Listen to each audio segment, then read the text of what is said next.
thank you very much for coming here at the IISS today. So we're fast approaching, as you know, the first full year of AMLO's presidency, Andrés Manuel López Obrador. And his arrival in power in Mexico was truly a seismic shift in politics after so many years and such a deep-rooted tradition of right-wing politics being dominant in the federal government in Mexico. Yet, in one of his most crucial policy tests in the realm of public security, his track record has been marked by less change and more continuity in approaches in comparison to recent governments or from previous governments.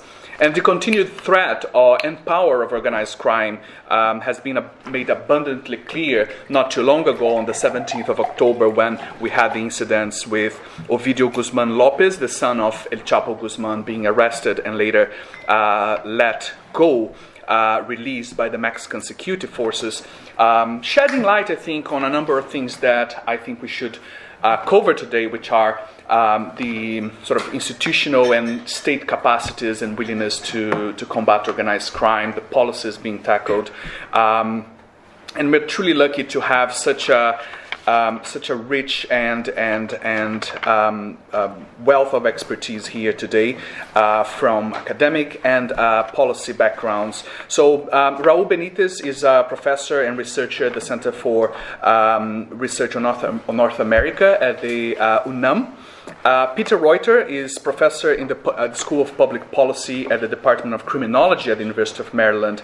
Renato Sales Heredia is served as National Security Commissioner for Mexico between 2015 and November 2018. And he's had an extensive track record in Mexico's public justice system and prosecutor's office. And Monica Serrano is, of course, an associate fellow here at the IISS and also a research professor at El Colegio de Mexico. So I thought we could start with Raul, who I think will provide us with a bit more context on what the recent trends are. And I'd like to ask Raul, AMLO came to power not only after a campaign, but an entire political career based on a message of change. Yet the National Guard has left, as I said, this bitter taste of continuity for some in Mexico that were expecting a more profound change. So is it possible to say or to outline a security strategy of the AMLO administration? How do we evaluate the approaches so far in the National Guard? Yeah, well, thank you very much, Antonio, for the invitation to be here with you. The thing of the National Guard is a very complex issue related with the armed forces. The speech of the armed forces in Mexico in the last 20 years is that they are not prepared for domestic issues. But in fact, his job is for domestic issues all the life. Since the independence, the Mexican armed forces don't have any preparation, any training for external defense issues. But in fact, they say, well, we are not a police force, but in fact, they are a police force. And in the last 60, 70 years, they control the rural zones, the countryside zones. They are the most important security force in the field. And they divide the security with the civil government. The civil government controls the cities and the armed forces, the rural zones. This is the context. Well, 12 years ago starts the so-called war on drugs, and they are more involved in that. The main issue 12 years ago was the involvement of the Navy with the training of the Navy infantry, and well trained in the U.S. to capture the top leaders of the drug trafficking organizations with the strategy of high-value targets or kingpin strategy, and works very well. In Culiacan, all the people are asking the question is why the Navy don't do that. This is the most important question who happens in Culiacan 10 days ago. And nobody knows why the Navy don't do the job in Culiacan on Tuesday 17. But this is very strange because this capture or attempt to capture Ovidio Guzman, and nobody knows if the New York Times history tells that also Ivan, the other Chapo sons, was there. Nobody knows if he was captured or not, etc. There are many explanations on that, but the government offered at least 6 different histories.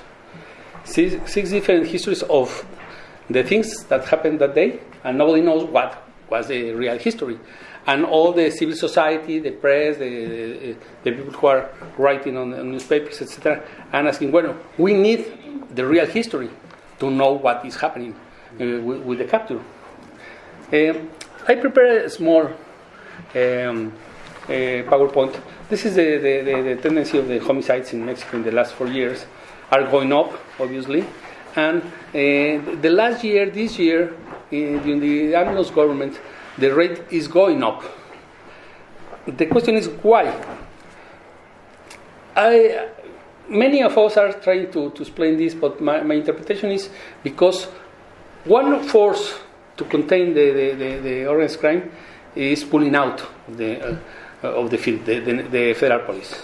The federal police more or less has 20,000 police force in the field, more or less. They have 37, 38 with bureaucracy, with administrative issues, with scientific police, etc. But in the field, they have more or less 20. They pull out. They use it, the federal police, but the commands of the federal police, the chain of command is totally destroyed. And move this chain of command to the National Guard and to the Army. And there is a big conflict with this.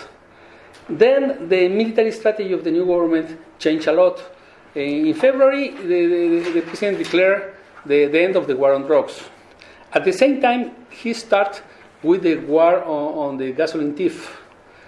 And this was a big problem because the issue of the gasoline moved the task of the military forces to stop the gasoline and move many troops from the north of the country to Puebla, to Veracruz, to Hidalgo, to the state of Mexico, and Guanajuato.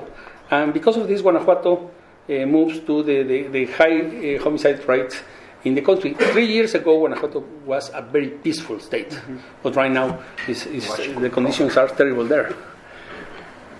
This is the map of the criminal organizations in the country. In many states, there are 2 or 3 criminal organizations. In the states where are fighting 2 or 3 criminal organizations, we saw the most important homicide rates.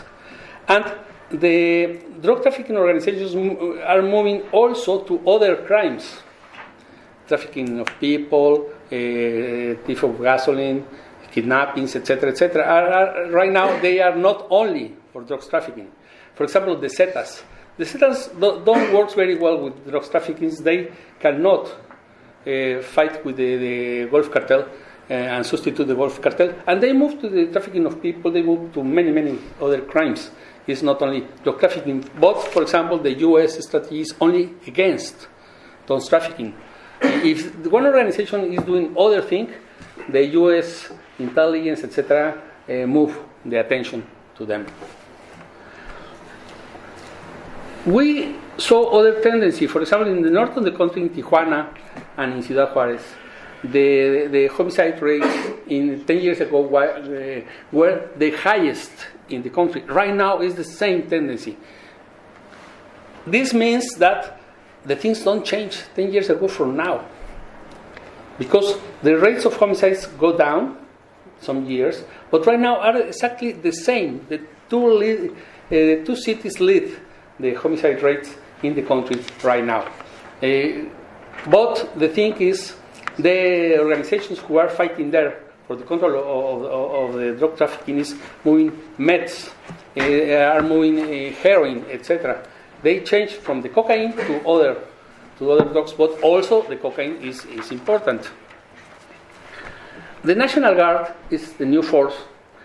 They create the National Guard with the idea that the army is divided in two kinds of in two branches: the army, the regular army, and the army to fight for domestic issues.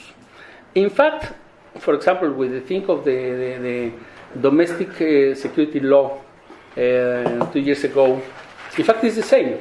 The new law of the National Guard is similar than the old law, the law who has defeated, and AMLO don't likes 2 years ago. His force, Morena, don't likes the law, and the Supreme Court pull out. But the new law of the National Guard made many attributions to the Guard. For example, the justice attributions, etc., they have it. But the question is the command, the chain of command is divided between the army and the National Guard. The three forces who are inside the National Guard is the old Federal Police, the Navy, and the Army. But in fact, the Army controls 80% of the National Guard. The Navy is has very marginal tasks, and they want this. They don't want to have more participation in the Guard because the contradictions. And the other task of the armed forces and National Guard and armed forces is the control of the border, the control of the migrants. The migrants flows from Guatemala to the U.S. And in the southern of the country, they built a big wall.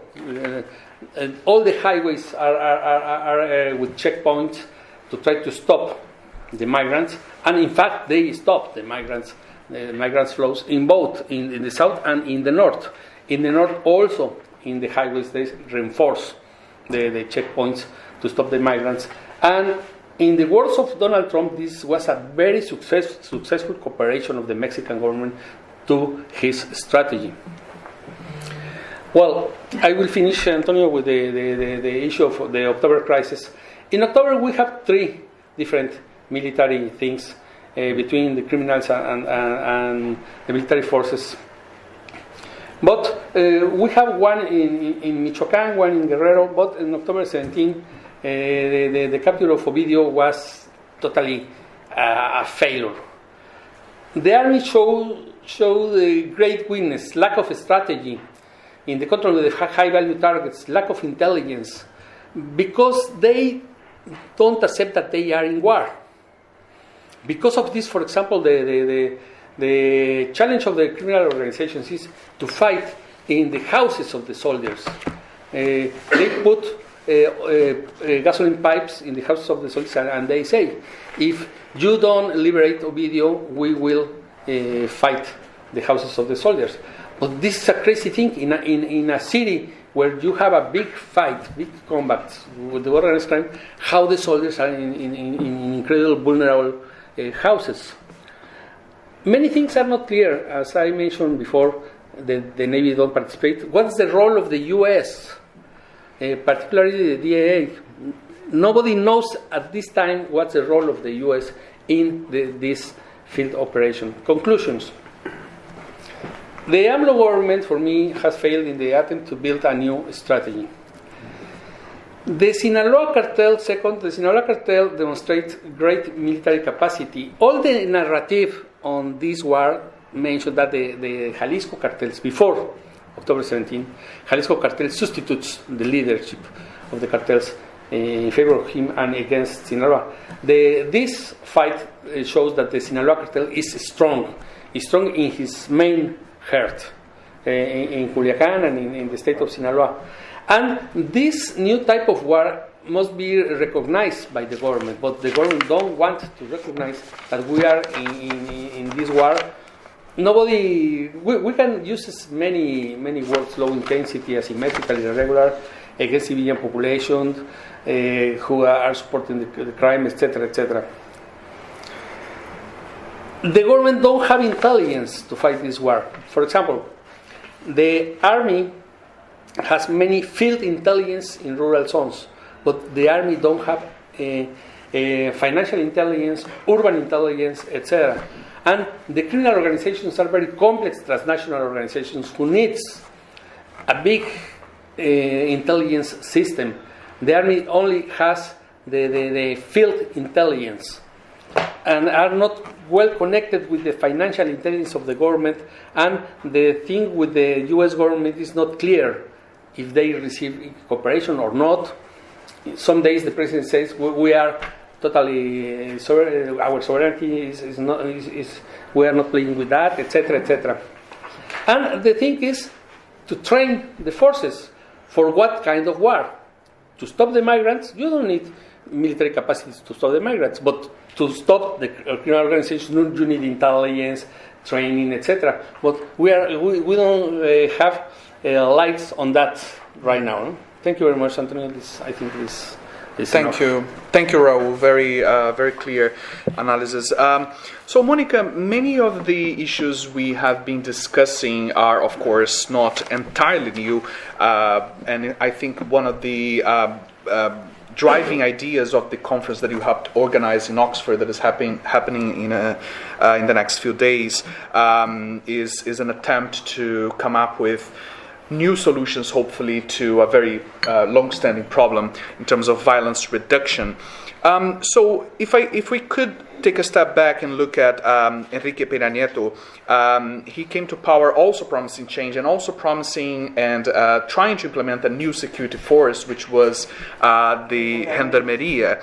So I wonder what lessons we can carry from the previous administration, and how I'm also curious on your thoughts on how to think about violence reduction in a context that is so violent as Mexico. Yeah. Well, thank you, Antonio. In effect, yes, the idea of putting together the program for Oxford really sprang from the realization and the conviction that a number of factors make the situation in Mexico a very problematic and a major challenge for whomever is in power, whether it's the AMLO administration or whomever succeeds in 5 years, the AMLO administration. And there are a number of internal factors and external factors that I think enable us to explain why this is the case. From the internal point of view, I believe that a major factor that has complicated life enormously for whomever is in power has to do with the federal organization of the government in Mexico. If you compare Mexico to Colombia, Colombia is a unitary state where a national police operates across regions with a jurisdiction to assert its authority. That's something that in the case of Mexico simply doesn't happen. We have 32 states claiming autonomy, and transition to democracy has further complicated that by bolstering the autonomy of governors.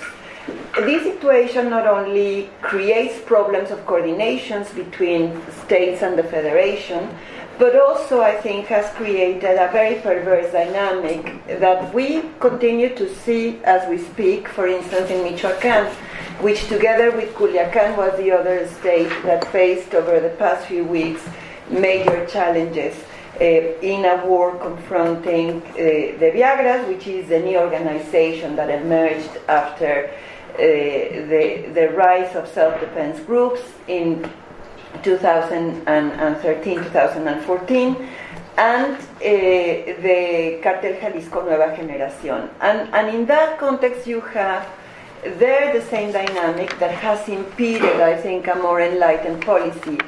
The state governors saying, assuming that it will be the National Guard who will take care of the situation, this is a federal problem, these crimes really are of the jurisdiction of the federation and is not something that really involves or relates to the authority or the responsibility of the state authorities. So I believe that's a major problem. Compared to other countries, probably Colombia as well, I believe in Mexico, we've had over the past 3 sexenios, not only under Peña Nieto, but very clearly with the current administration, apoliticization of security policies and security debates, where government after government blames the predecessors rather than acknowledging that there are a number of factors, internal and external, that demand a minimum condition of elite discipline to be able to tackle the challenges. And this is something that I'm hoping to do in Oxford. That was the whole spirit to bring. Unfortunately, we couldn't confirm anyone from the AMLO administration, which confirms what I'm saying, the politicization in the public discourse. Everything has to do with the failure of the Peña Nieto administration. Everything from the lack of a competent police force, to the lack of forensic capacities, as if the forensic capacities that are needed in the country were a normal expression of forensic needs in any country, which are by no means the case. So that's to do with the internal side of the equation, where we can attribute a significant degree of responsibility. Certainly, I would, and I've said this before, even in a meeting here, how I would put really the blame or highlight the responsibility of the Peña Nieto administration on two counts, while being able to explain, at least in relation to the building of a federal police, why that has proved to be very difficult, and why that may also be the case with the current administration. So the two big responsibilities that I would attribute to the Peña Nieto administration in terms of problematic legacies would be the way in which not only the administration failed to put together or to fulfill the promise of building a new force, the gendarmerie, but basically did not increase in any way the federal police strength. The federal police strength remained in the order of 37,331. I believe it increased by 400 elements. Maybe Renato will have more accurate figures, but that is from the last figures that I was able to draw. This was the case. The other big failure would be in the case or the context of arms confiscation. There has been a very significant effort under the Calderón administration. The order, the number of arms confiscated under Calderón surpassed 150,000, whereas with Peña Nieto it didn't really go beyond, it didn't even reach 60,000. So there we see also, I think, a clear failure in terms of security policies in a major factor that explains the violence in Mexico.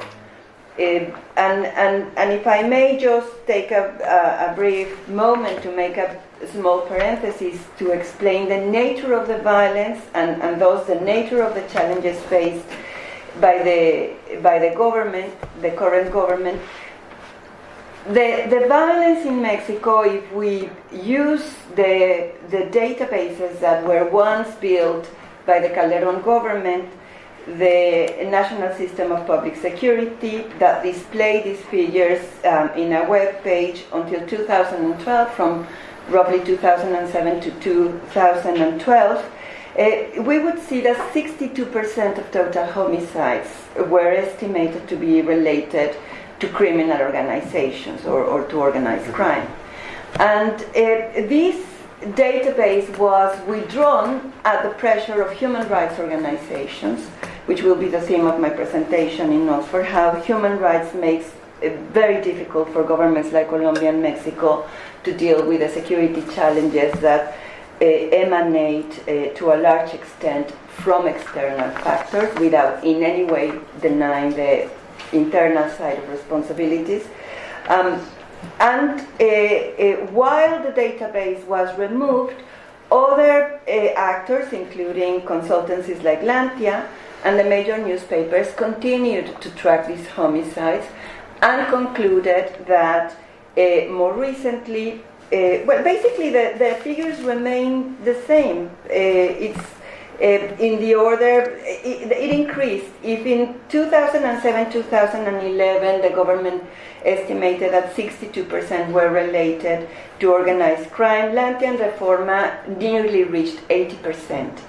And a more recent estimate conducted in Mexico City that you could claim would be more accurate concluded that 72% of violent homicides were direct executions, and 42% of these were the result of direct confrontations among criminal actors or gangs.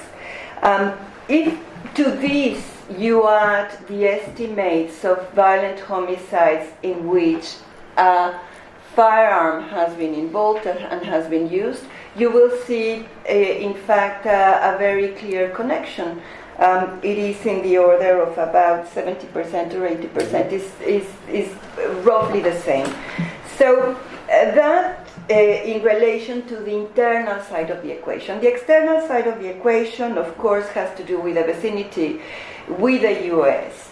A very problematic neighbor, whether you take into account the impact of drug policies and counter-narcotic policies, whether it's drug policy implemented internally in the US, but the effects of that internal policy on Mexico. One example of that would be the explosion in production of poppy opiums, which can be explained as a result of the opioids crisis in the US, which was a result of pharmaceutical companies and doctors prescribing with largesse analgesics, which ended up being highly addictive. And in 2010, the Obama administration decided to close the supply of these drugs that were once legal, and you ended up with a significant population in the US, which was already addict, and not having access to the substance that were once legal, then looked for the substance wherever they could, including from heroin produced in Mexico. So the increase in poppy opium production, increase in heroin trafficking in Mexico has to do or can be explained by domestic policies in the US that have repercussions in Mexico. In addition to that, you have anti-narcotic policies that are clearly dedicated to Mexico, which is a kingpin strategy.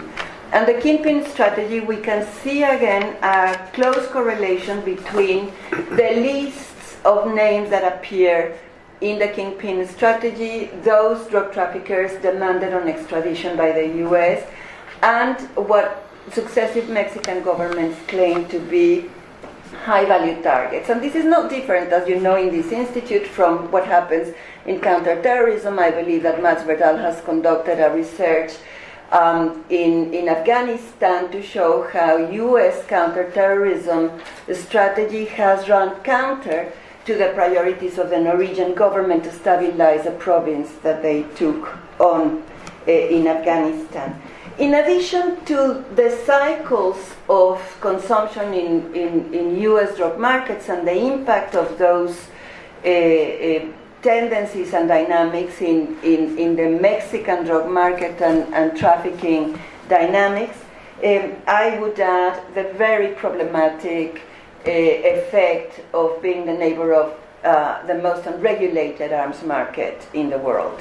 And David Perez Esparza has done very thorough research to show how two changes in legislation in the US, the expiration of the Assault Weapons Act in 2004, and the enactment of the Legal or Lawful Protection Act, which basically exempts arms manufacturers from any responsibility once the arms leaves the factory, increased the availability, more than double the availability of arms in the US. And his research has shown how those changes have had a major effect in the availability of arms among drug trafficking organizations and organized crime in Mexico, and the violent turn. There are other internal factors, and I will just close my remarks with this because I think this is important. But I think it's important not only to put the blame on Mexican authorities, but to show how the context makes very difficult for anyone who may be in government to try to come up with the right answers. The current administration decided to build a National Guard on the basis of the military. My explanation of that has to do with the power that the military has gained over 3 successive administrations in which civilians remain ever more dependent on the military to counter these challenges, and that has provided the military a veto power to decide how will they contribute and in what terms. The result of that is that the National Guard has been put in place to be built from within the army. It's not unclear what kind of animal it will become. I don't think the prospects are necessarily good. But the fact of the matter is that the option of building the federal police was totally dismissed. That decision, as a decision to create the GAFES back in the late 90s, which became the seed that then became the Zetas, the most ever violent cartel, can have very problematic repercussions for the dynamics of organized crime in Mexico, because the current government has been very dismissive and careless with federal police. Renato will be able to tell us more about that. But the way you handle police reform, as we know, is fundamentally important for the dynamics of organized crime in the near and midterm future. Thank you very much, Monica. If anything, I mean, this big picture, at least the cartels have become more creative in coming up with names, as the Viagras have showed us quite colorfully. So Renato, with Renato, I'm gonna try to introduce myself into the market of simultaneous translation. So I will do a sequential translation, and I will try to do my best at that. So, Renato, you've been, of course, as I said, involved in both public prosecution, but also policy making. And from your perspective, what factors have contributed to making Mexico such a militarized and extreme case of criminal violence in an already very violent region as Latin America? And perhaps share with us some of the experiences regarding the several agencies that Mexico has toyed with, I mean, federal police, but also Gendarmería and now National Guard. So take us through these dynamics. Sí, muchísimas gracias, Antonio. Gracias por la invitación. En la lógica de lo que comentaba Mónica precisamente, es un tema multidimensional de la inseguridad en el mundo y por supuesto en México. Hay algunos factores que habría que destacar, que ya comentó Mónica, y yo destacaría entre los que comenta precisamente la creación de un nicho de mercado en lo que hace a la demanda de opiáceos y opioides que se dio en relación con el cártel Jalisco Nueva Generación. So, Renato said that this is, of course, a very multidimensional problem that involved, more recently, the creation of a more niche market involving opioids and being handled by the Jalisco New Generation cartel. ¿A qué me refiero con un nicho de mercado o una oportunidad de la empresa criminal? A la aparición de un sustituto de la heroína que comerciaba fundamentalmente el cártel de Sinaloa, en Sinaloa, Durango y Guerrero, por una sustancia que ustedes seguramente han oído mencionar ya, que se llama fentanilo, y que proviene fundamentalmente de China. Esta sustancia, el fentanilo, llega a uno de los puertos más importantes de México, que es Manzanillo. A Manzanillo arriban anualmente aproximadamente 3.080.000 contenedores. Esos 3.080.000 contenedores más del 85% provienen de China y de Corea del Norte. En México, el control territorial de Colima lo tiene el cártel Jalisco Nueva Generación. So, a new criminal opportunity came with not only the arrival of heroin being handled by the Sinaloa cartel in Sinaloa, Jalisco, and Guerrero, but also with the use of fentanyl as part of a synthetic drug strand coming from China through the port of Manzanillo, right? Manzanillo port, which receives 3,800,000 containers. Is that every year or every year? Every year, and 85% of that come from China and North Korea. ¿Por qué crece la demanda de opiáceos y opioides en Estados Unidos? Ustedes lo saben bien, se demanda a las farmacéuticas, Johnson & Johnson, Purdue Pharma, se limita la receta liberal de estos opiáceos y opioides con una gran cantidad de adictos en Estados Unidos. Es un tema, a final de cuentas, de mercados ilegales, pero de mercados, y Peter podrá extenderse sobre este tema. La demanda crece con una gran cantidad de adictos y junto con la demanda creciente y la oportunidad del cártel Jalisco Nueva Generación, que digamos en términos coloquiales se sacó la lotería narcótica con la presencia del fentanilo, empiezan a disputar los puntos de cruce fronterizos en nuestro país. Por eso crece la violencia, en mi particular opinión, en Tijuana, en Juárez y en otras ciudades mexicanas, por el enfrentamiento entre el cártel Jalisco Nueva Generación, que está distribuyendo fentanilo hacia los Estados Unidos, y el cártel de Sinaloa, que sigue tratando de posicionar la goma de opio y la heroína, pero que ve que no tiene ya rentabilidad el producto.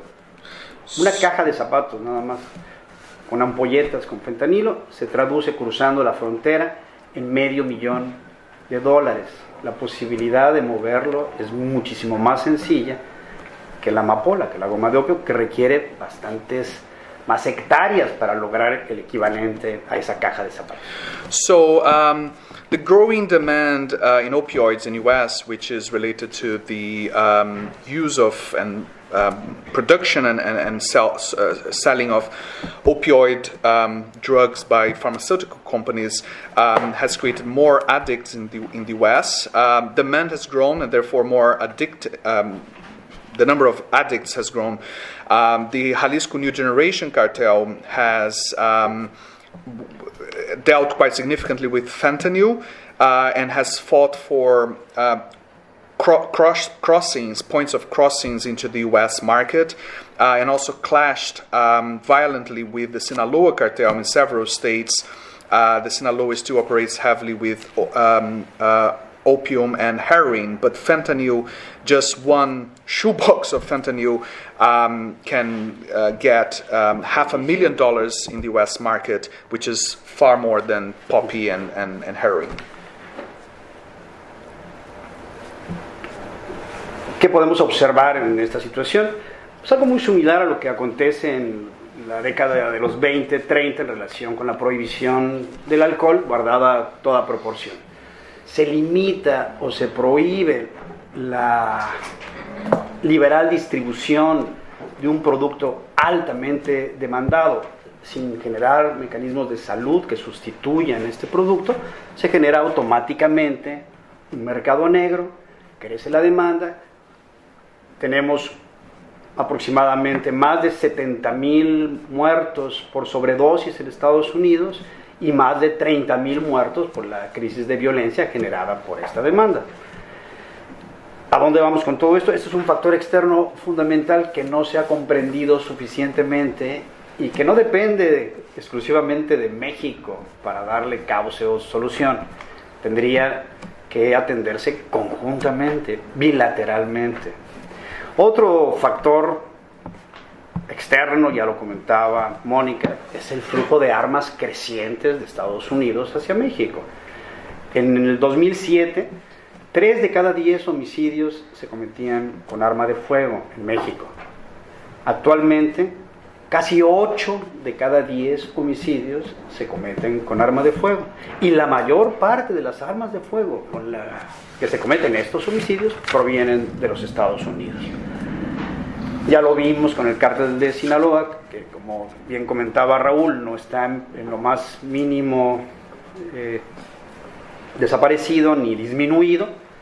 La capacidad letal de este cártel quedó claramente demostrado con la presencia de Barrett calibre 50, AK-47, R-15 y demás armas de alto poder.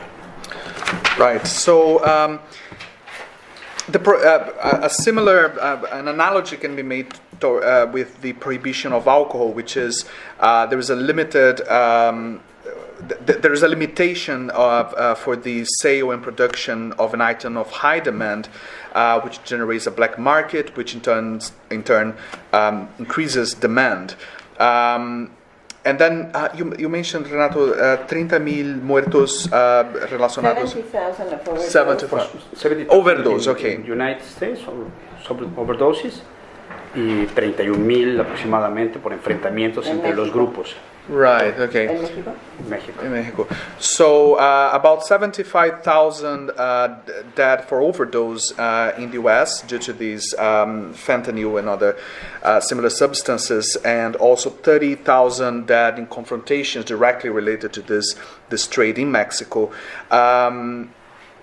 And of course, it doesn't depend only on Mexico. There are external factors such as arms trafficking into Mexico. 10 years ago, 3 out of... Is it 10 years ago? 3 out of 10? Yeah. So 10 years ago... 3 of 10. Okay.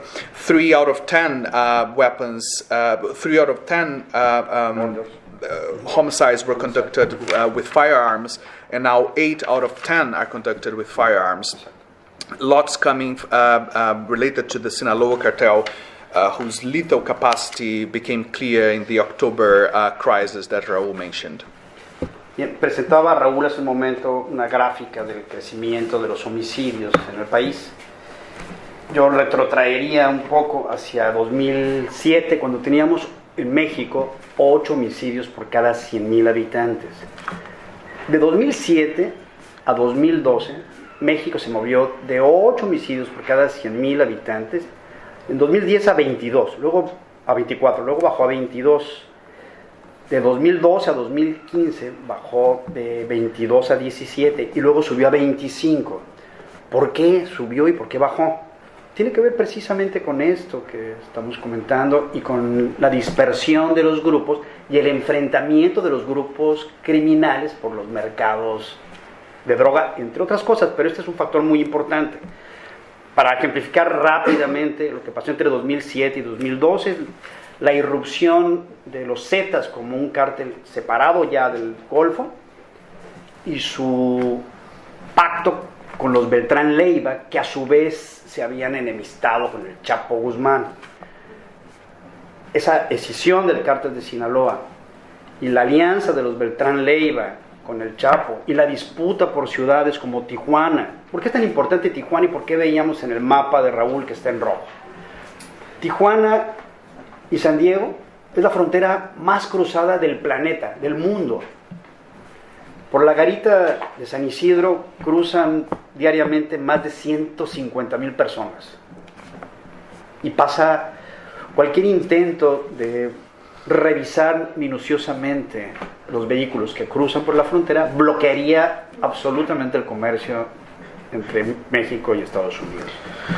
So there's been, of course, as Raúl said, a huge growth in homicides in Mexico. In 2007, the rate was 8 homicides per 100,000 inhabitants, and then it became 22 per 100,000. Which year was that? More or less. 22 per 100,000. Ah, sí.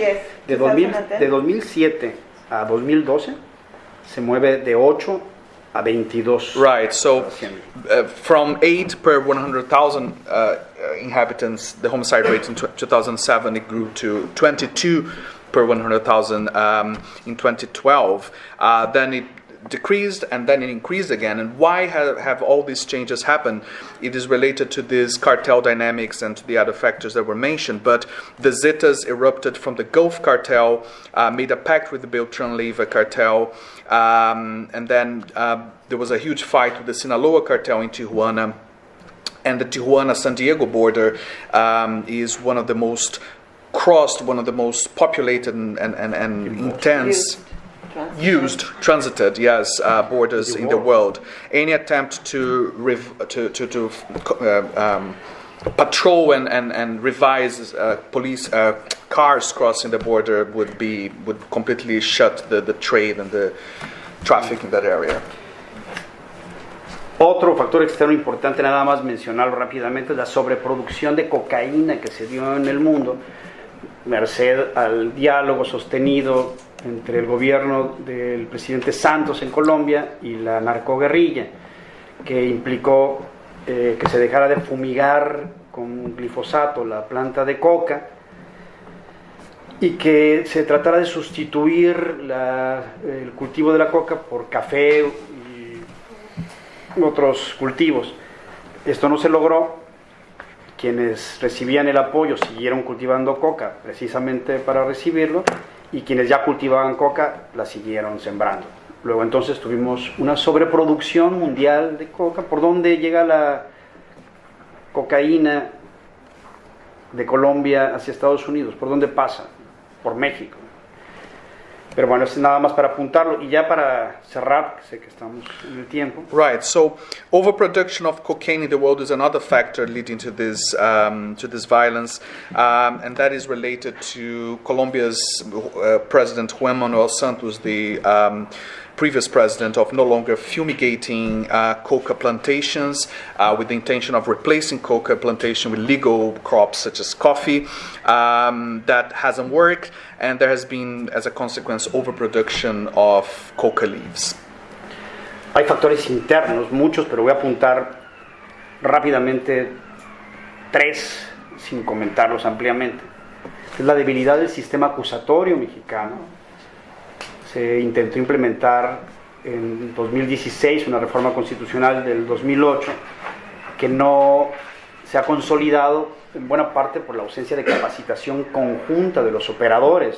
Es un sistema que debe conocerse tanto por el fiscal como por el defensor, como por el juez, como por el policía, pero generando lenguajes en común. En México no se generó ese lenguaje en común, se está traduciendo en impunidad.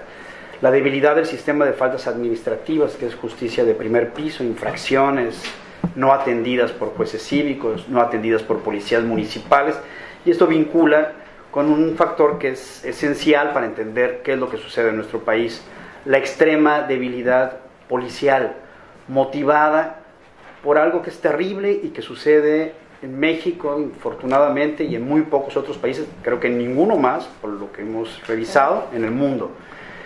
En México, seguramente muchos de ustedes no lo saben, los policías, los fiscales y los peritos se encuentran discriminados por la propia Constitución. ¿A qué me refiero con discriminados por la propia Constitución? La Constitución mexicana,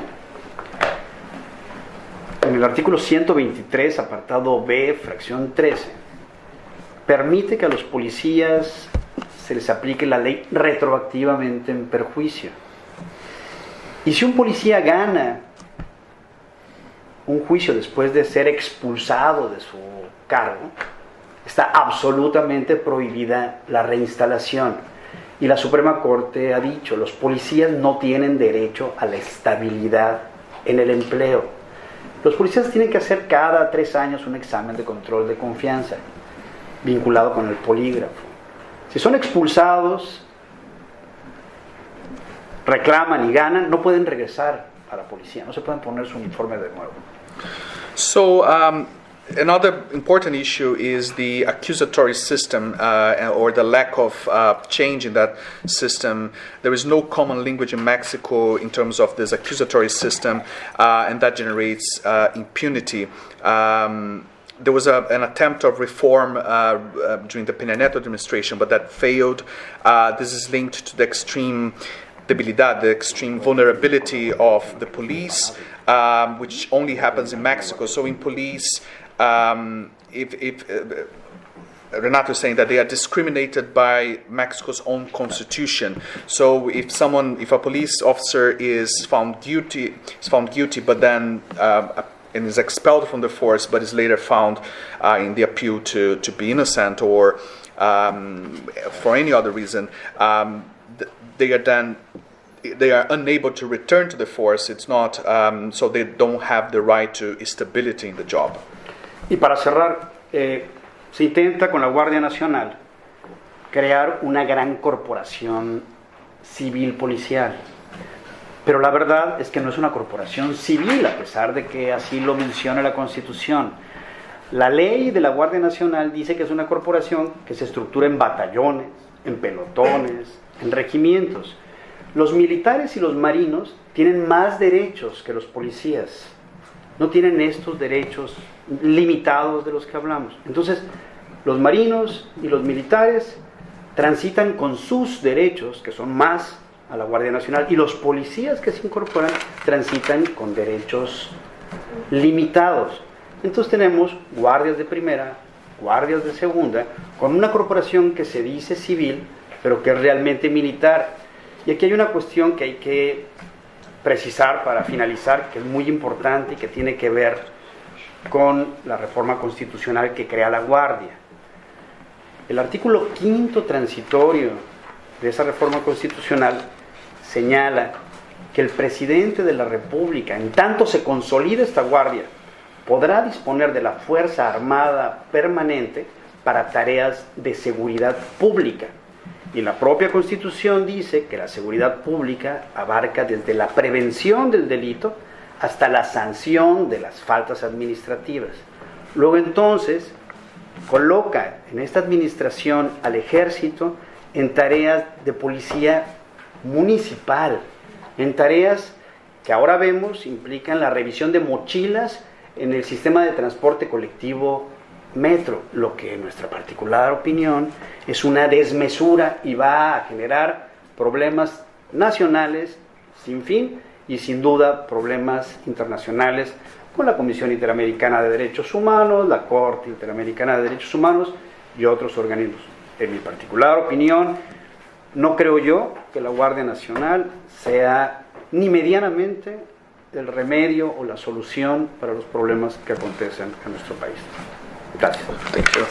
So, to conclude, with the National Guard, there has been an attempt to organize a joint sort of civil military organization, but it's also very militarized with battalions and regiments. But at the same time, soldiers within the National Guard have more rights than the police for the reasons that Renato mentioned before.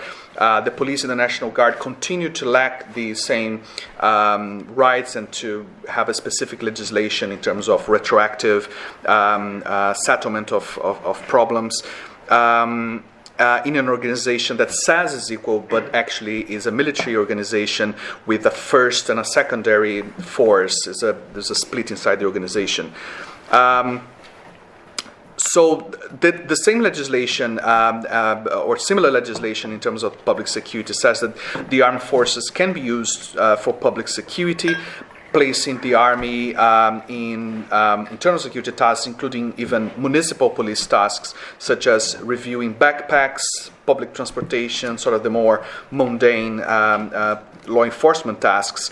And this, of course, causes huge problems nationally and internationally, even in terms of international laws guiding security and the use of force. So, in Renato's opinion, the National Guard is not the way forward. Thank you very much, Renato. Sorry if I butchered. Yeah, thank you. So now, Peter Reuter. Thank you so much for coming here and waiting patiently for my awkward translation. So, Peter, a lot of these issues, of course, are linked to, or perhaps entirely linked to the issue of drugs and the huge demand in the US for drugs. I know that you've looked at these issues, and also recently, and for a few years now, the US has implemented changes in its drug policy. So I wonder how the changes in this regard in the West have influenced or have the potential to influence dynamics. So, if I had shares in Mexican drug cartels, I'd be selling short. The future is quite poor for them. I'll pick out three factors. One, for which I have no explanation, which is simply that the demand for cocaine has been declining substantially. Recently, my colleagues at RAND produced the most recent estimate of what America's users spend on illegal drugs. And what that shows is that the number of people who are frequent users of cocaine fell between 2006 and 2010 by about a third, and has stabilized and declined slightly since then. In terms of expenditures, cocaine has been estimated by the same group to have declined by about 60%. That is, in constant dollars back in 2006, I think the figure was something like $35 billion spent on cocaine at the retail level. Now it's down to about $22 billion. Overall, total expenditures on illegal drugs have stayed pretty constant over the last 10 years. Again, in 2018 dollars, about $150 billion. And if you think about what share of that goes to Mexican drug trafficking organizations, you get into you're down to what are called BOTEX, back of the envelope calculations. And I think that a calculation of something like $10 to $15 billion is probably reasonable. But put aside cocaine, I have no explanation, nor do I know if anybody else has an explanation about why demand has fallen. But it seems to have. I mean, there are many indicators that point in the same direction. And I want to focus on two markets that are more prominent. One is the marijuana market, and that's easy to deal with. And the second one is the market for heroin and other opioids coming out of Mexico. So the demand for Mexican-produced marijuana is declining simply because of legalization in so many states. So that about 25% of the US population now lives in states that have legalized the production and distribution of marijuana. And while there still is a vibrant illegal market in a number of those states, particularly California, the demand for Mexican-produced marijuana is declining. And there were other factors in other states that I think was leading to a decline there as well. Mexican marijuana was not of the highest quality, as there's been a shift upwards in the quality of marijuana in the illegal market. The really interesting one is the opioid market, and Monica has referred to one of the important shifts, which is that after prescription opioids had become very widely abused and developed a sort of large illegal market, the states, not the federal government, the states cracked down, and the result has been a reduction in an increase in the price of illegal prescription opioids. And that has driven many of those users to heroin. It's actually a small share of the illegal prescription opioid users, but they constitute a large share of the new heroin users. But that occurred sort of between 2010 and probably 2014.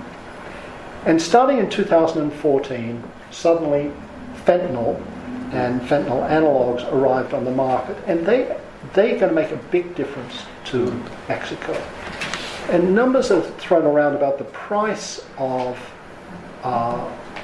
fentanyl, and I think they have to be put in the context of potential revenues for Mexico. First comment, for reasons, again, we have no understanding of, fentanyl is widely used only in about 1/3 of the country. Ohio and New Hampshire and West Virginia have overdose rates for synthetic opioids, predominantly fentanyl, of over 20 per 100,000. On the West Coast, the figure is less than 2 per 100,000. So if you think the problem is serious now, the potential for it getting a lot worse is there, and nobody has a good story about why it has not spread elsewhere. But the implications for Mexico are the following. The price of fentanyl per kilo is about 1/10 at the wholesale level that of heroin. But it understates how much more active opioid a dealer is getting, because fentanyl is about 30 times as potent as heroin.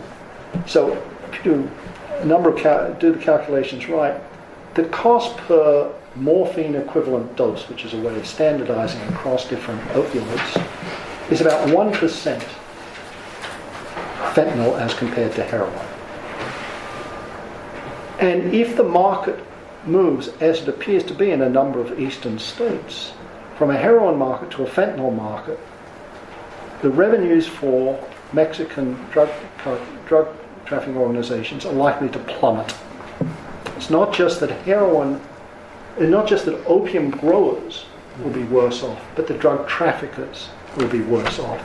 Moreover, even though the bulk of fentanyl seizures in gross weight come across the Mexican border, the bulk of seizures in the US come across the Mexican border, if you take into account purity, which is very low coming across the US border and very high coming in from China, the vast majority of fentanyl seizures are direct imports from China, which suggests again that the market for the revenues for heroin traffickers from Mexico are likely to decline very substantially.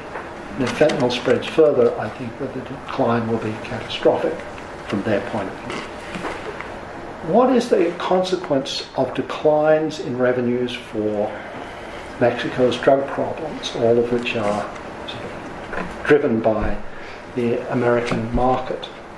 And it's very hard to, in the long run, the decline of the American drug market revenues, I think, is good. But in the short run, you can argue either way that declining revenues will increase the intensity of competition, or it could be that will lead more to exit the market, and I simply have no way of making, and theoretical or even with a little bit of data that are available, making a prediction about that. But I think the important reality that Mexican policymakers have to take into account is that it is likely that revenues for Mexican drug trafficking organizations are going to fall substantially over the next few years. Thank you very much, Peter. So I know that Renato would like to comment on this as well, but I will also give you the chance to ask questions, perhaps pick a couple of questions and make a round out of it, because you've also waited patiently for that. So if anyone would like to make a question, to pose a question, please raise your hands and then identify yourselves. Yes, I think, yeah. Hi, I'm Emily Knowles from Control Risks. Thank you so much for a really interesting panel. I was wondering whether we focused a lot on drugs as a means to finance cartel violence in Mexico. And I was wondering whether you had any comments on other forms of financing. I know the INEGI survey that comes out every year put extortion as the most common crime experienced by Mexicans in over half of the states in the country.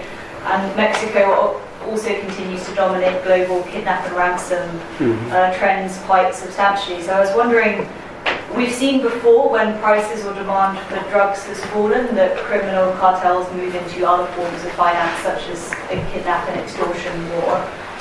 So I'd be really interested in the panel's thoughts on how this plays out over the next couple of years for Mexico. Thank you. Yes, sir. Thank you very much. Congratulations with a very good presentation for all the participants. I have two specific questions. What do you think is the role of corruption in all this equation? Because just finished my master course, and so something I was focused is that we need to treat corruption most in a security perspective. It's, in my perspective, it's criminal. It's a crime, and in Mexico, it's not treated as a crime. So, what is your opinion of corruption in this whole equation? And the second one, I see that you have very good understanding about the context and the reason of this phenomenon in Mexico. But if anyone could want to answer it, is what would you do differently today? Thank you. So I will return now, and please pick and choose the issues that you'd like to tackle. You don't need to tackle all of them individually. So Renato, perhaps I could start with you because you wanted to react to. Okay. En relación con la primera pregunta, salvo el cártel de Sinaloa, que claramente se dedica exclusivamente al trasiego de psicotrópicos, estupefacientes, los otros grupos y subgrupos extorsionan, secuestran, trafican huachicol, roban y se dedican al narcomenudeo y corrompen, porque son formas de financiar las estructuras en la ocupación de los municipios, de las plazas. El peor extremo de esta situación se dio precisamente con los Zetas, que fue el grupo más sanguinario, más siniestro en la historia del narcotráfico en el país, que se dedicaban a todo esto potenciado. Pero así es, tienes toda la razón, no solo trasiegan droga, se dedican a todo este complejo y tienen como multicompañías, tienen áreas dedicadas específicamente a cada uno de los temas. So let me just translate that. I can understand my own writing. So, with the exception of the Sinaloa, which operated more exclusively with drug trafficking, other groups, including subgroups, smaller groups, dealt with corruption, and the issue of corruption was important for them because they operated in narcomenudeo and other local crimes, and they were concerned with what happened in municipalities and controlling and perhaps corrupting politics in the municipal level. An example is Los Zetas, which was the bloodiest cartel in history because they operated in all of the markets, the different illicit markets that we've been discussing. Okay. Oh, muy bien. Bueno, en lo que hace a la segunda pregunta, la corrupción juega un papel fundamental en la ecuación. Y lamentablemente en nuestro país rige la célebre, terrible frase, plomo o plata. Y muchos prefieren aceptar la plata que escaparse para no recibir el plomo. No sé si sea factible traducir eso. I'll try. Okay. Yeah, so corruption played an important part in the history of this of organized crime and Mexico, and it's symbolized by the expression plomo o plata, which is death or lead or silver or money. So, do you want to die or to be killed or to pay? To be killed. Exactly. To be killed or give money. Yeah, pay. I have a question for Peter, if I may. My understanding is that fentanyl is very dangerous for users. Okay. Yes. To what extent, if that is the case, and you have, as we had with a cocaine,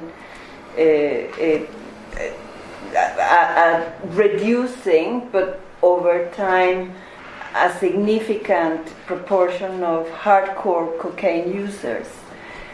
If fentanyl proves to be so dangerous, to what extent, and there is no shift in U.S. drug policy towards enlightened harm reduction, to what extent can there be a shift back to heroin as it is perceived? Okay, so I'm glad you asked me that question. So fentanyl is really different from our other drugs because there's not an epidemic of fentanyl use. It is not that there is a demand for fentanyl. Fentanyl is a dealer's strategy for increasing profits. It could be that if the heroin market converts mostly to fentanyl, that the opioid users will become accustomed to fentanyl and seek it, but it's not that it's driven by demand. This is solely a choice by the dealers. And if you look at the mortality, there are about 30,000, last year, I believe there were about 30,000 overdoses, which included fentanyl. The heroin market is probably something like 3 million. I mean, it's a complicated calculation, which I spent a lot of time worrying about. But the mortality rate is still probably only a couple of % a year. So, no, this is not going to be a major, the market is not going to decline substantially because of fatalities. So to speak. I have a comment on corruption. Sure. The corruption is easy for the drug traffickers to use the corruption as a tool because in the past was the most important way who works for the politicians to establish relations between them and between the business community in Mexico.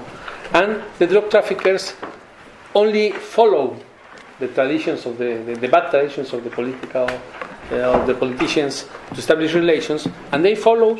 And where the cocaine drug trafficking goes up, only they knows very well who are corrupted, what are the politicians who likes money. It's very easy to see that, and with this facilitate and pave the road. If I can just contribute to that, because there was a very interesting piece produced by someone based in Guanajuato, which was a state that hadn't seen a major problem with organized crime, drug trafficking, and suddenly is one of the states that leads the way in terms of violent homicides.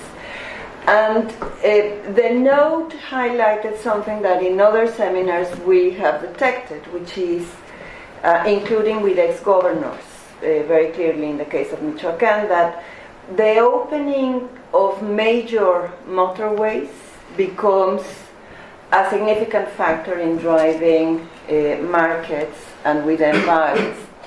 And there was, according to this piece, the political group that had control Guanajuato was mostly from the PAN, and they deliberately avoided building infrastructure and developing roads connecting with Michoacán precisely as a defensive. So this tells you about a trade-off with development. You can decide that is the right anti-crime strategy, but you are paying a huge price in terms of development. So that's one thing. But you can see that a segment of the political class was aware of that. They also developed a very forceful strategy to keep the municipalities under the PAN control and to avoid the PRD, which has a strong, the left-wing party, which has a strong base in Michoacán, from expanding from Michoacán into Guanajuato. And they did that because they knew that the risk of candidates from the PRD had already been infiltrated was high. That failed. And now what we have is Guanajuato becoming a major theater of confrontation between the Cartel Jalisco and the local trafficker, Santa Rosa de Lima. And I really want to highlight that when it comes to debates about corruption, we really need to bear in mind the way in which prohibition for substances or exchanges, economic exchanges that continue to be demanded, creates the conditions for a completely different type of corruption that of course becomes entangled with the traditional type of corruption as we normally understand it, but it's driven by a different logic. And that logic explains the fact that in Mexico, just in the last presidential election, 168 candidates were killed. It's easy to just mention that figure, but just imagine what that means. And I want just to finish by quoting once a highly distinguished police officer from the US who was the head of investigations in the New York Police Department, and then was in charge in San Francisco, and then became the head of police in San Jose, California. And in one quotation in a letter to the Wall Street Journal, he says that there will be a time when no Mexican will want to be a member of a police force or run as a candidate because of the way the profits that are transferred and created through prohibition makes the possibility of the state and state agencies an impossibility. We had just a couple of weeks ago the presence of a historian from Harvard who has done a fantastic research in terms of the legacy of alcohol prohibition in not only setting up the conditions for the institutional legacy in terms of the penal state in the US, the first federal prison, police tactics which are deeply problematic when you think in terms of democratic standards and human rights standards, double felony at the time, entrapment, all the type of legal doctrines that we now find in organized crime type of legislations that allow authorities to establish complicity without really not having a solid basis. So police and legal practices that are inherited from that, as lawyers, international lawyers refer to when they talk about these issues, the infrastructure that was inherited from that period, and how the same actors that were very active in building alcohol prohibition made sure that they would succeed when it came to drug prohibition. The very same actors, including Harry Anslinger, 30 years in the job in the US. Thank you.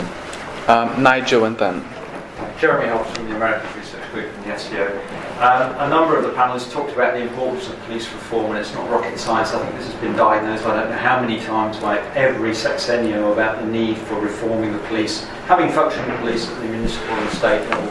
What are the prospects for moving that forward under AMLO? I understand there were proposals put to the Comisión o Consejo Nacional de Gobernadores, which met with some interesting responses from Durazo and others, but what prospects are there for moving that forward during the rest of the sexennial? Jeremy, I'm sorry for getting your name wrong. Sorry, in the back. Well, I'm an LSE student. My question is open to the panel regarding the effectiveness or not of having a security system that prioritizes some crimes instead of others to change criminal behaviors in a context as Emily asked just before, in a context where criminal groups operates by economic incentives.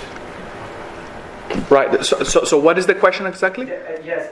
If it affects an effective public policy to prioritize some crimes instead of others, right, to change criminal behavior. Great. Who would like to start? So, I mean, I should not be the one to answer on this, on the question about what's going to happen with corruption. But I just want to say the notion, I mean, if you look around the world, basically corruption is universal except these small islands called Western Europe, maybe North America, maybe Australia and New Zealand. I mean, corruption is ubiquitous. So let's figure out how we manage corruption. Let's not talk about eliminating it. And let's not treat police corruption as though it's utterly distinct from any other kind of corruption.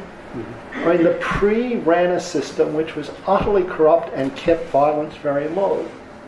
It was a corrupt system which in reflection, accomplish some very desirable ends.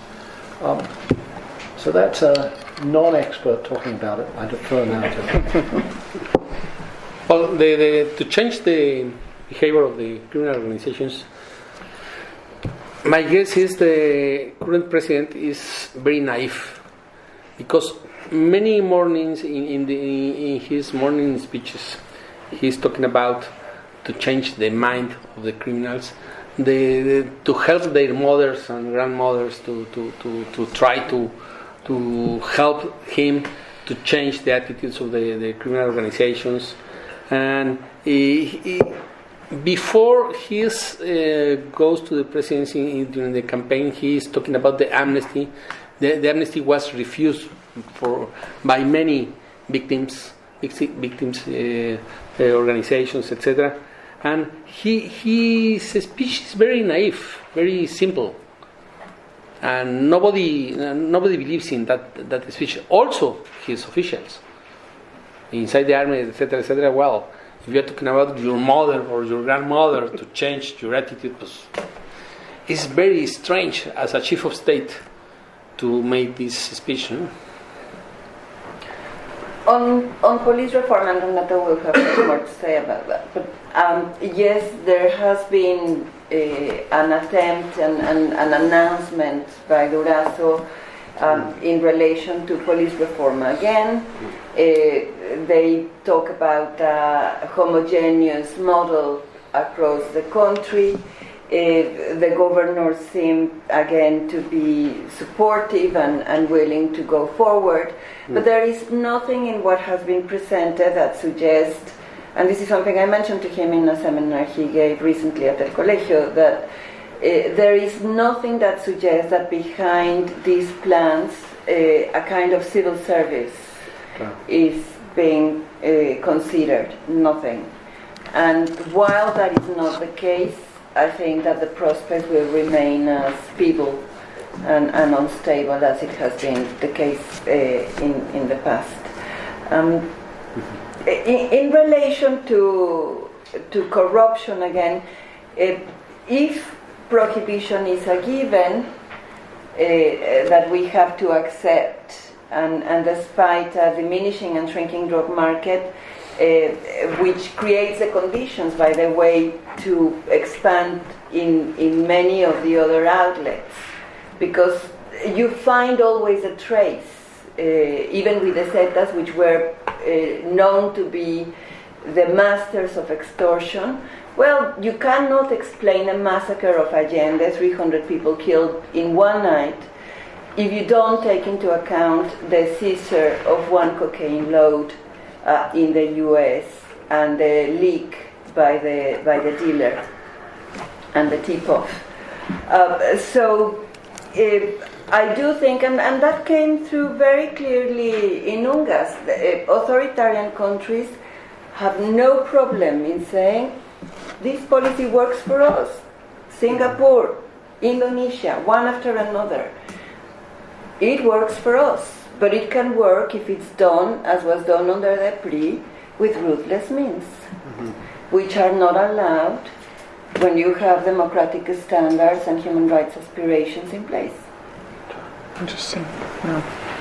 Muy rápidamente, en relación con el tema de perspectiva policial, mientras no se modifique este artículo 123, apartado B, fracción 13, en mi opinión es que no se va a poder construir una policía con futuro, porque no puede desarrollarse un servicio público de carrera policial montado en la arbitrariedad que implica esta determinación constitucional. Entonces es necesario empezar por ahí. Luego, la creación de la Guardia Nacional representa un incentivo perverso para gobernadores y presidentes municipales en el desarrollo de sus policías, porque dicen, bueno, que venga la Guardia Nacional y me desentiendo del problema. Gravísimo error. Han disminuido además los recursos para los fondos que tienen que ver con el apoyo a los estados para la capacitación y desarrollo de sus policías, FASP, y se han mantenido idénticos los que tienen que ver con el fortalecimiento de las policías municipales.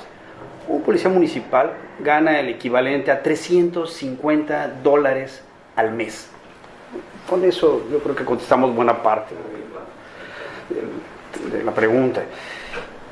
Yo no le veo mucho futuro al desarrollo de las policías con esta política. Por lo que hace a la segunda cuestión, yo creo que sí, tiene muchísimo sentido priorizar. Y vamos a poner el ejemplo con los homicidios, que es terrible en relación con algo que comentaba Mónica al inicio de la charla. Ya estoy hablando mucho. No. Creo que todos aquí hablas español, ¿sí? Ok. Que tiene que ver con el sistema, con nuestro sistema federal, con la ley federal contra la delincuencia organizada. Uno revisa la ley federal contra la delincuencia organizada y hay una enorme cantidad de delitos. Se agregaron algunos más recientemente, pero no está el homicidio. Entonces dice uno, a ver, si se enfrenta el cártel Jalisco Nueva Generación con el cártel de Sinaloa o los subgrupos y hay 35 personas victimadas, 35 muertos, ¿quién investiga ese homicidio? Tendría que atraerlo la Fiscalía General de la República por las armas, porque es delincuencia organizada. No lo atrae, se queda en los estados. ¿Y acaso va a poder la Fiscalía Estatal investigar esos 30 homicidios? Evidentemente no. Entonces habría que priorizar, generar en la Fiscalía General de la República, en la Secretaría de Seguridad Ciudadana y trazando puentes suficientes ahí, unidades especiales de investigación para homicidios, para secuestros, como se hizo y se abandonó, para extorsión. Y entender que el narcomenudeo obviamente tiene que ver con delincuencia organizada, no decirle, esto te toca a ti, entidad federativa, esto te toca a ti, federación. So I have, do you have a question? Yeah. So I have also a question, and with these two, I think we can close the event.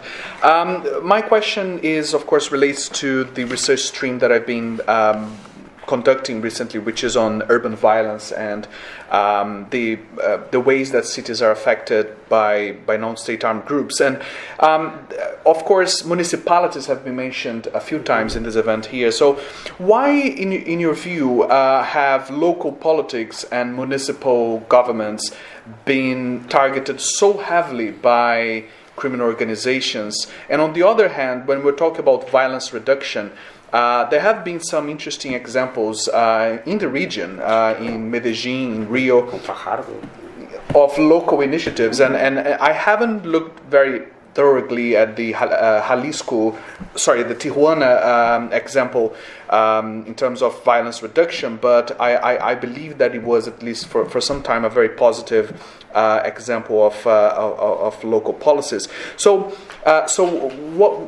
what leads to this municipal violence, and also what are there examples in Mexico that you think are like locally driven security policies?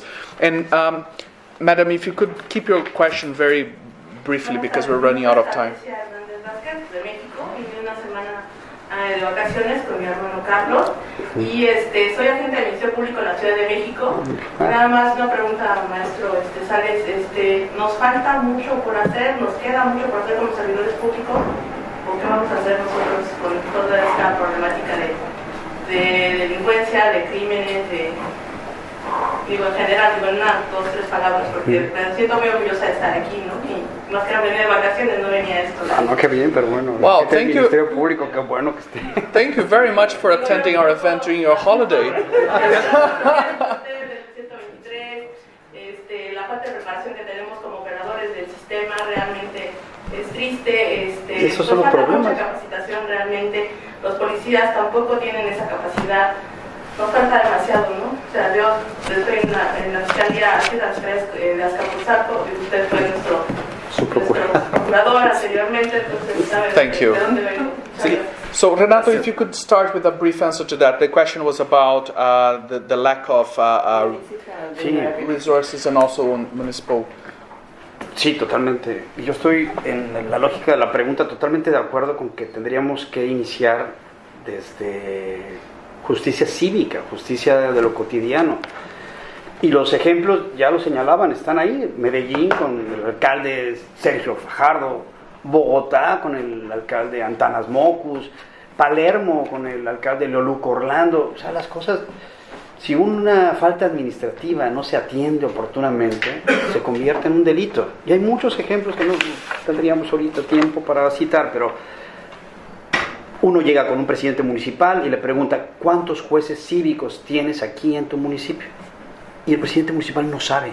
Y el juez cívico, muchas veces, y es terrible, el juez cívico es el que impone los arrestos, las multas, las jornadas de trabajo en favor de la comunidad y gana también 7,500 pesos al mes. Y el policía municipal, 5,000 pesos al mes. Entonces, está olvidado ese primer piso, que es esencial para poder, son los cimientos de un sistema de seguridad. Y por lo que comentan, pues hace falta dignificar a los agentes del Ministerio Público. Let me just translate. So the first part was on civic justice, that is the basis of everything. So that was shown in Medellin with Mayor Fajardo, in Bogotá as well, and other cities.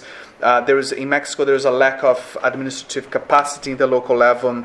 If you go to a mayor and he asks how many civic judges, is it civic judges? Yes, do you have? Often he will not know, and that basic level of justice is very lacking, and then there is a snowball effect on the other issues as well. Perfectamente. Y efectivamente, yo creo que habría que fortalecer a los agentes del Ministerio Público, a los policías, a los peritos, y tener claro que una cuestión en un sistema acusatorio le corresponde hacer a la Fiscalía, al fiscal, argumentar ante el juez de control, sostener una acusación, aportar pruebas, y otra cosa le corresponde hacer a la policía investigadora. En mi opinión, las policías investigadoras tendrían que estar en la policía, no tendrían que estar enclavadas en las fiscalías, porque lo único que se genera con esa incorporación policial a la fiscalía es una rivalidad difícil de salvar y una duplicación de funciones. Un sistema acusatorio no fluye en buena parte por eso. So, how do I translate fiscales to English? Prosecutors. Prosecutors. Okay. So, one sphere relates to the public prosecutors, and the other to investigative police. And the investigative police should not be as an enclave in the public prosecutors, because that encourages rivalry and harms the accusatory system. So, if I could ask if anyone else would like to make some very brief final comments on the issues, but we have to be brief because we are over time. I haven't spoken. Okay. Well, it's very difficult to know what will happen in the coming future, because I don't know how the president will decrease the rate of homicides. His goal is to decrease the homicides, but the strategy is not going and working for that purpose. Right. With that sober note, thank you very much for coming here. We've discussed for slightly over an hour and a half, so I think I know that some people wanted to ask questions, but unfortunately we ran out of time. So please join me in thanking our excellent speakers.